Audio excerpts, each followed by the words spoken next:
இப்பொழுது தளபதி என்று அழைக்கக்கூடிய நாம் தலைவர் என்று அழைக்கக்கூடிய ஒரு பரிணாமத்தை நோக்கி சென்று கொண்டிருக்கின்ற நம்மளுடைய தலைவர், கொள்கை தலைவர், எதிர்காலம் அல்ல இன்றைய எதிர்காலம் எப்பொழுதும் தமிழகத்தின் முகம் நம்மளுடைய தலைவர் அவர்களுக்கு என்னுடைய வணக்கம். தமிழக வெற்றி கழகத்தின் என்னுடைய முதல் உரை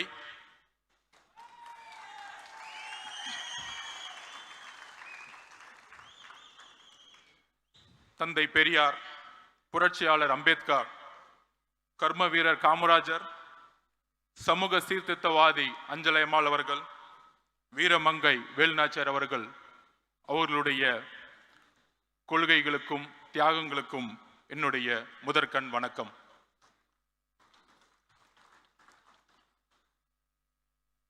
பிறப்பால் ஒரு தலைவர் உருவாகக்கூடாது, மன்னராட்சி ஒழிக்கப்பட வேண்டும் என்கின்ற ஒரு உண்மையை கூறியதற்காக பல்வேறு சூழ்ச்சிகள் என்னை சூழ்ந்த பொழுது ஒரு அழைப்பு வந்தது. திரு தலைவர் அவர்களிடமிருந்து உங்களுடைய இடம், உங்களுடைய கொள்கை தமிழக வெற்றி கழகத்தில் இருந்து துவங்குங்கள் என்று. நான் ஏன் தமிழக வெற்றி கழகத்தில் சேர்ந்தேன் என்கின்ற பதிவை நான் இங்கு பதிவு செய்ய வேண்டும்.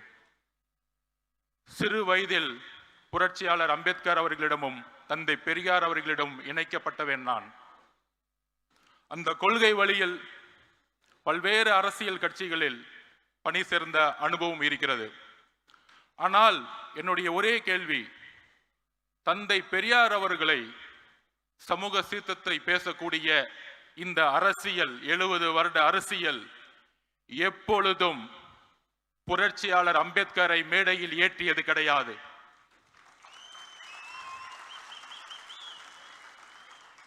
இரு பெரும் தலைவர்கள், அது ஆண் பெண் என்ற பாகுபாடு இல்லாமல் தமிழக வெற்றி கழகத்தின் எந்த ஆளுமையை, தமிழகத்தில் தன்னுடைய தியாகத்தை செய்தவர்களை ஐம்பெரும் தலைவர்களாக, கொள்கை தலைவர்களாக நியமித்து தன்னுடைய சினிமா என்கின்ற உச்சபட்ச ஒரு பொருள் ஈட்டக்கூடிய ஒரு பொறுப்பையும் துறந்து இந்த கொள்கை வழியில் நடக்க வேண்டும், ஒரு புதிய அரசியலை உருவாக்க வேண்டும். அவரோடு சேர்ந்து உரையாடிய பொழுது எந்த அளவிற்கு கொள்கை ரீதியில் தன்னை உள்வாங்கி இருக்கிறார் என்கின்ற ஒரு புரிதலோடு என்னை தமிழக வெற்றி கழகத்தில் இணைத்துக் கொண்டேன். தலைவர் கூறியதை போல பெரியாரிசம் பேசுவார்கள், சமூக சீர்திருத்தம் பேசுவார்கள். ஆனால் ஜாதி அரசியலை பேசி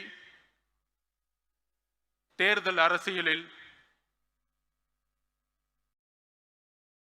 வெற்றி பெற்று ஊழலை முதற்கண்ணாக ஆட்சியில் முக்கிய ஒரு கொள்கையாக உருவாக்கி போலி கபடவாதிகள் பெரியாரையும் சமூக சீர்திருத்தத்தையும் முன்னிலைப்படுத்தியே இன்றைய அரசியல் ஒரு போலி கபடதாரிகளின் கைகளில், ஒரு ஊழல்வாதிகளின் கைகளில் இருந்து கொண்டிருக்கிறது. அதை துடைத்தெறிய வேண்டும். உண்மையான, அவர் கூறியதை போல மக்களிடம் உண்மையான உணர்வு அற்ற தலைவர்கள் தான் நான் பார்த்த பல்வேறு அனுபவங்கள். அந்த உணர்வு தமிழக வெற்றி கழகத்தில் இருக்கிறது. ஒரே கட்சி பெரியாரையும் அம்பேத்கரையும் இணைத்து சமூக சீர்திருத்தத்தை உருவாக்கக்கூடிய ஒரு இயக்கமாக பரிணமித்துக் கொண்டிருக்கிறது. சரியாக 1925களில் திராவிட இயக்க சித்தாந்தங்களும் நீதி கட்சியின் மூலம் உருவாக்கப்பட்டு எல்லோரும் சமம் என்ற கருத்தியலை நீதி கட்சியின் மூலம் உருவாக்கப்பட்டு நீதி கட்சியின் ஆட்சியின் மூலம் உருவாக்கப்பட்டு தந்தை பெரியார் மூலம் அந்த கொள்கைகளை திராவிட கழகம் மூலம் சேர்த்து அண்ணா அவர்கள் உருவாக்கிய எல்லோரும் சமகின்ற அரசியல் 1949 உருவாக்கப்பட்டு இன்றோடு கடந்த 100 வருடங்கள் ஆகிவிட்டது. ஆனால் பெரியார் அவர்கள் கண்ட கனவு, அண்ணா அவர்கள் கண்ட கனவு, புரட்சியாளர் அம்பேத்கர் கண்ட கனவு எதுவும் நிறைவேற்றப்படவில்லை. வெற்றி பெற்று ஒவ்வொரு துறையிலும் ஊழல் செய்து 30 வருடங்களுக்கு முன்பு எந்த பொருளாதாரம் வலிமை இல்லாதவர்கள் இன்று மிகப்பெரிய கல்வி நிறுவனங்களை நடத்தி கொண்டு சினிமா துறையில் பல்வேறு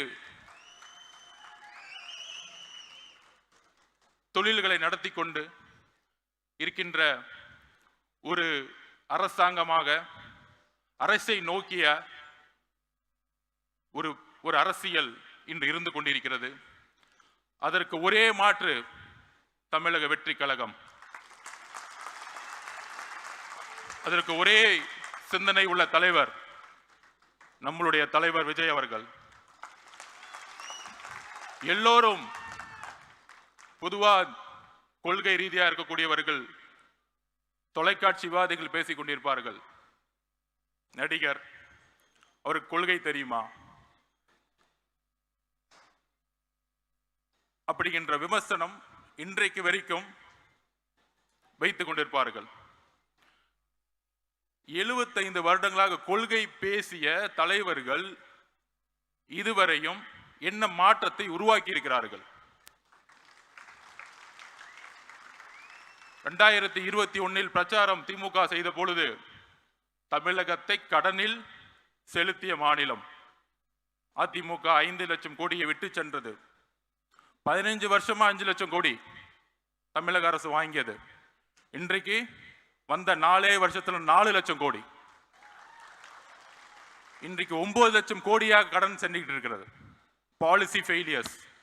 கொள்கைகளை பேசி மேடைகளில் பேசி மக்களிடம் கவர்ச்சியை ஏற்படுத்தி அந்த கவர்ச்சி மூலம் ஆட்சியை ஏற்படுத்தி அந்த ஆட்சியின் மூலம் ஊழலை மட்டுமே செய்து கொண்டிருக்கின்ற ஒரு அரசாங்கம் தான் இன்றைக்கு இருந்து கொண்டிருக்கிறது.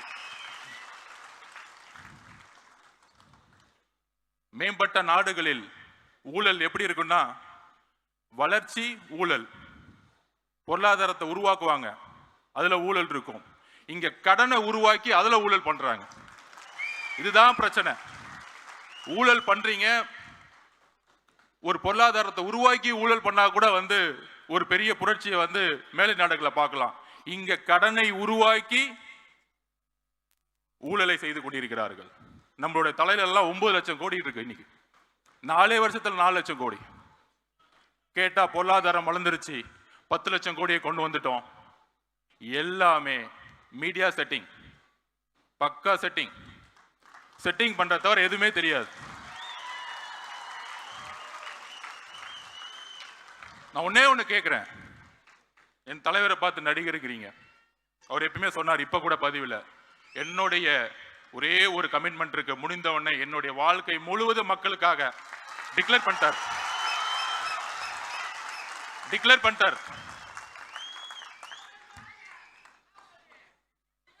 ஓப்பனா டிக்ளேர் பண்ணிட்டார். ஆனா என் தலைவரை பார்த்து நீங்க ஏன் நடிச்சிட்டு இருக்கீங்க? இப்ப அதுவும் கொஞ்சம் அவர் போடுற பேண்ட் சட்டையை மாத்தி நடிச்சா கூட பரவாயில்ல.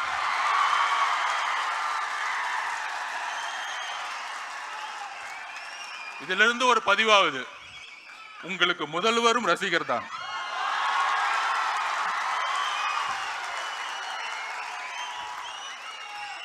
அப்புறம் நம்ம எல்லாம் அண்ணன் கூப்பிடுவோம், எல்லாரும் அண்ணன் தான் கூப்பிடுவோம். அடுத்த நாள் பார்த்தா வாரிசு, பிறப்பால் பிறப்பால் பதவி அடைந்தவர் அண்ணன் சொல்லிட்டு பேச ஆரம்பிச்சிட்டாங்க. என்ன நடக்குதுன்னே தெரியல. சோ தூக்கத்துலலாம் இப்ப என்ன நடக்குதுன்னா, ஆளுங்கட்சிக்கு தூங்கும் போது நடக்கும் பொழுது இந்த கூட்டத்தை எப்படி அடக்கிறது? நம்ம மணி சொன்ன மாதிரி இது என்ன களிமண்ணா? ரசிகர் கூட்டம். ஆமாப்பா, இப்படிதான் எம்ஜிஆர் சொன்னீங்க. 77 தூக்கி போட்டாரு, 89 வரைக்கும் வர முடியல. அவர் உயிரோட இருக்க வரைக்கும் வர முடியல. ஏளனம் பேசுவதை நிப்பாட்டுங்கள். ஒருத்தரை ஒருமையில் பேசுவதை நிப்பாட்டுங்கள். மக்கள் வரவேற்பார்கள். தன்னுடைய தொழிலை, தன்னுடைய பொருளாதாரத்தை தூக்கி எறிந்த தலைவரை வரவேற்பார்கள்.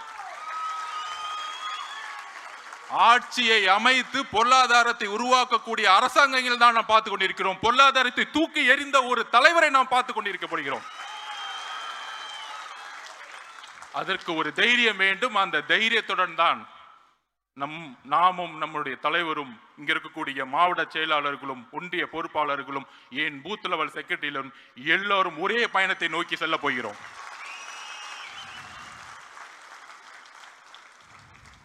நம்ம ஜெனரல் செக்ரட்டரி அண்ணன் இது கிளம்பும் போது 4 மணி, ஆனா 6 மணிக்கு இருந்தார் காலையில. புதுசா உட்கார்ந்து மேடையில யூடியூப்ல உட்கார்ந்துட்டு ஜான் ஆரோக்கிய சுவாமிக்கும் மாதவர்ஜுனாவுக்கும் பொருளாளர் அவர்களுக்கும் பொதுச் செயலாளருக்கும் பிரச்சனை. டைம் வேஸ்ட் பண்ணாதீங்க. நாங்க ரொம்ப கிளியரா இருக்கோம், ரொம்ப கிளியரா இருக்கும், போக்கஸ்டா இருக்கும். நான் ஸ்போர்ட்ஸ்மேன், அண்ணன் நம்பர் 1, நடிகர் இல்ல, இண்டஸ்ட்ரியோட நம்பர் 1. நிறைய பேர் வந்து சினிமாவில் நடிச்சாங்க. எதுக்குன்னா பிரபலம் ஆகணும். பிரபலம் ஆன போது அரசியலுக்கு வரணும். அரசியல் ஆனவன துணை முதலமைச்சர் ஆயிடணும். அவ்வளவுதான். இங்க இங்க இங்க உண்மையா இருந்து நம்பர் 1 இருக்காரு ஒரு இண்டஸ்ட்ரியில. அதுக்கு ஒரு தைரியம் வேணும், அதுக்கு ஒரு உழைப்பு வேணும், அதுக்கு ஒரு கமிட்மெண்ட் வேணும், அதுக்கு ஒரு மக்கள் ஆதரவு வேணும். இங்க மக்கள் ஆதரவு இல்லாம யாராலையும் நம்பர் 1 ஆக முடியாது. நீங்க எந்த விதமான ராஜாங்கத்தை உருவாக்கலாம், நீங்கள் எந்த விதமான மன்னராட்சியை உருவாக்கலாம். 1917 ரஷ்ய புரட்சி, 1789 பிரெஞ்சு புரட்சி. இந்த புரட்சியை படியுங்கள். இந்த மன்னராட்சி அதிகாரத்தை யூஸ் பண்றது, எங்க கட்சிக்காரங்க மேல எஃப்ஐஆர் போடுறது, சிறை செல்வதற்கும் நாங்கள் தயார், சிறை செல்வதற்கும் நாங்கள் தயார்.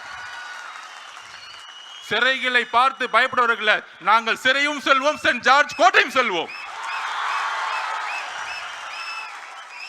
அடுத்த 62 வாரங்கள் நாம் தான் எதிர்க்கட்சி தலைவர், நம் தலைவர் தான் எதிர்க்கட்சி தலைவர். தயாராவோம். நீங்கள் எதையும் செய்யுங்கள். எத்தனை போலீஸ் வேணா பண்ணுவாங்க. நம்ம தலைவர் விகடன் மேல சொன்னார், உங்களுடைய கூட்டணி அரித்மாட்டிக்ஸ், உங்களுடைய கூட்டணி பலமான கூட்டணி இதெல்லாம் உடையும். அதுக்கு ஒரு உதாரணம் சொல்றேன். 2011 இதேதான் யோசிச்சாங்க. திமுக 30%, காங்கிரஸ் 10%, 40%, அதோடு சேர்ந்து பிஎம்கே 8%, விசிகே எல்லாம் சேர்ந்து 55% வர சொன்னாங்க. ஆனா 203 தொகுதிகளில் அன்றைக்கு இருந்த ஜெயலலிதா மேடம் ஜெயிச்சாங்க. எதிர்கட்சி தலைவராக கூட ஆக முடியல. சோ தமிழக மக்களுக்கு தெரியும் ஆட்சியோட பிரச்சனை என்ன. 36% ஈபி விலை ஏத்தி இன்னைக்கு எந்த இண்டஸ்ட்ரியும் ரன் பண்ண முடியல. நீங்க கொடுக்கக்கூடிய 1000 ரூபாய் பத்துமா? 1000 ரூபாய் கொடுத்து 10,000 ரூபாய் புடிங்கிட்டீங்க மக்கள் கிட்ட. இதையெல்லாம் என்னுடைய தலைவர் எதிர்கட்சி தலைவராக இருந்து பேசுவார் கூடிய விரைவில். அவருடைய பயணம், அவருடைய ஒவ்வொரு நொடியோடைய பயணம் தமிழகத்தில் அதிர்வலைகளை 1967 அண்ணா ஏற்படுத்தியது போல 1977 எம்ஜிஆர் ஏற்படுத்திய போல அடுத்த பிளவு ஏற்படும் தமிழகத்தில். அதற்கு எல்லா அஜெண்டா ரெடி, எல்லாமே பிளானிங் ரெடி. எல்லாரும் சொல்லுவாங்களே தேர்தல் அரசியல் இவங்களுக்கு தான் எல்லாம் தெரியும். ஒரு பெரிய மினிஸ்டர் அவர் வந்து பூத்துக்கு 10,000 ரூபாய் கொடுப்பாரு. அவர் வந்து கோயம்புத்தூர் பக்கம் வந்து எல்லாத்தையும் பார்த்துக்குவாரு, ஒருத்தர் திருச்சி பக்கம் பார்த்துக்குவாரு, ஒருத்தர் வந்து திருவண்ணாமலை பக்கம் பார்த்துக்குவாரு. 10 இன்ஜினியரிங் காலேஜ் வச்சிருக்காங்க. 1967 மக்கள் தூக்கி போட்டதும் 1977 திரு எம்ஜிஆர் அவர்களை கொண்டு வரும் போதும் பணபலத்தை நோக்கி இல்ல, மக்கள் செல்வாக்கை நோக்கி. எங்களிடம் பணம் இல்லாமல் இருக்கலாம், ஆனால் உழைப்பு இருக்கிறது, தைரியம் இருக்கிறது, நல்ல தலைவர் இருக்கிறார், அதோடு சேர்ந்த உண்மை கொள்கை இருக்கிறது. So agenda ready. முக்கியமா அடுத்தது ஒரு விஷயம், திரு ஜன்சுராஜ் தலைவருடைய பிரசாந்த் கிஷோர் அவர் ஏன் இங்க வந்தார்? 2021 திமுக வரும்போது ஏன் அந்த கொஸ்டின் வரல? பயம், வேற ஒன்றும் இல்லை, பயம். ஒரு தலைவரை நோக்கி, எங்கள் தலைவரை நோக்கி பல அறிவாளிகள் வருவது ஒரு இயற்கை. இதுல என்ன தவறு? இதுல என்ன தவறு இருக்கிறது? ஃபுட்பால்ல மெஸ்ஸி சொல்லுவாரு, நான் வேர்ல்டு கப் நம்பர் 1 இருக்கிறதுக்கு முக்கியமான காரணம், ஜெயிச்சதுக்கு என்ன காரணம்னா, இது ஒரு டீம் கேம், குழுவோடு சேர்ந்து விளையாண்டதனால் நான் நம்பர் 1 ஆனேன். நாங்கள் வந்து ஒரு 45 சீட்டு கொடுங்க, அந்த 45 சீட்டை வாங்கிட்டு எம்எல்ஏ ஆகிறதுக்கு வரல, ஆட்சி அமைக்க வந்திருக்கோம், மக்களோட பேரோட ஆட்சி அமைக்க வந்திருக்கோம். ஆட்சி அமைப்பதற்கு எல்லா சிந்தனை கொண்டவர்களும் இந்த கட்சியில் வரும் பொழுது, இது மன்னர் ஆட்சி இல்லை, அறிவு இருக்கவங்க எல்லாம் கட்சிக்குள்ள வரக்கூடாது. ஒரு துதிப்பாடிகளும் சட்டசபையில் பார்ப்போமே, பாலிசி மேக்கிங் 10 மானிய கோரிக்கை ஒரே நாள் நிறைவேற்றிடுவாங்க. 10 மானிய மாறிக்கை இனியாவது நிறைவேற்றி பார்த்துருக்கீங்களா? ஏன்னா துதிப்பாடல், வாழ்க வாழ்க வாழ்க, தமிழக மக்கள் ஒளிக ஒளிக ஒளிக, இதுதான் போயிட்டு இருக்கோம். நாங்கெல்லாம் மேலே போயிட்டே இருப்போம், நாங்கெல்லாம் ரோட்ல நின்றுட்டு இருப்போம். இவ்வளவுதான் சட்டசபை இப்படிதான் போயிட்டு இருக்கு. இதை உடைத்தெறிய திரு ஜான் ஆரோக்கியசாமி எப்பொழுது நமக்காக வேலை செய்து கொண்டிருக்கிறார்களோ, நானும் என்னுடைய பங்கு இருக்கிறதோ, இங்க இருக்கக்கூடிய மாவட்ட செயலாளர், பொருளாளர், பொறுப்பாளர்கள், ஜெனரல் செக்ரட்டரி, அதோடு சேர்ந்து ஜன்சிவராஜ் பார்ட்டியுடைய தலைவர் நம்மளோடு இணைந்து வேலை செய்ய வரார். இல்லைன்னா தவறு. நம்மளுடைய கொள்கைகளை, நம்மளுடைய ஐப்பெரும் தலைவர் கொள்கைகளை, நம்மளுடைய எல்லா கொள்கைகளையும் உள்வாங்கி அதற்கான தேர்தல் பிரச்சாரத்தில் நம்மளோடு சேர்ந்து இன்னும் பல பேர் வரதுக்கு ரெடியா இருக்கிறாங்க. இன்னும் பல தலைவர்கள் வர ரெடி போறாங்க. இன்னும் பல பூகம்பங்கள் வரப்போகுது. சோ அதனால எப்படி நூற்றாண்டுகள் கழித்து ஒரு புதிய மாற்றங்களும் புரட்சிகளும் உருவாகுமோ, அவரை பத்தி நான் ஒண்ணு சொல்லணும். பிரசாந்த் கிஷோர் அவர்களை அவரோட பயணித்ததுல 2021 1990க்கு அப்புறம் மெஜாரிட்டி கவர்மெண்ட் திமுக வந்ததே கிடையாது. அவருடைய சிந்தனைகளும் ஒரு முக்கிய காரணம் வெற்றி பெற்றதுக்கு 2021. அதே போல வெஸ்ட் பெங்கால்லையும் டெல்லி எலெக்ஷன்லையும் கெஜ்ரிவால் அவர்களை வின் பண்ண வைக்கும் பொழுது நான் தனிப்பட்ட முறையில் பார்த்துருக்கேன். மிகப்பெரிய prime minister, home minister campaign, பெரிய கேம்பெயின் போன எலெக்ஷன்ல. ஆனா அதுக்கான அந்த நேரத்தில் வந்து திரு கெஜ்ரிவால் அவர்கள் ஜெயிக்க முடியாதுங்கிறத சொன்னிச்சு. ஒரு சிந்தனையை கரெக்டா வந்து ஒரு டிசைன் பண்ணாரு, கட்சியோடைய கோஆர்டினேஷன்ஸை உருவாக்குனாரு. அந்த கோஆர்டினேஷனோட சேர்ந்து வரும் பொழுது அன்றைக்கு பிஜேபி மிகப்பெரிய தோல்வியை ஏற்படுத்தியது. ஸோ இன்னைக்கு இன்னும் மிகப்பெரிய தலைவர்கள், மிகப்பெரிய ஆளுமைகள் வரக்கூடாது என்பது நிச்சயமல்ல.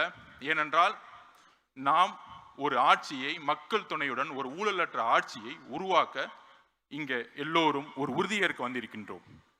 அந்த உறுதியுடன் நம்மளுடைய பயணத்தை உருவாக்குவோம். நம்பிக்கையுடன், தைரியத்துடன் நம்மளுடைய பயணத்தை உருவாக்குவோம். வாய்ப்பு கொடுத்த தலைவர் அவர்களுக்கும், பொதுச்செயலாளர் அவர்களுக்கும், மேடையில் இருக்கக்கூடிய பொறுப்பாளர்களுக்கும் என்னுடைய நன்றி. வெற்றி நிச்சயம்.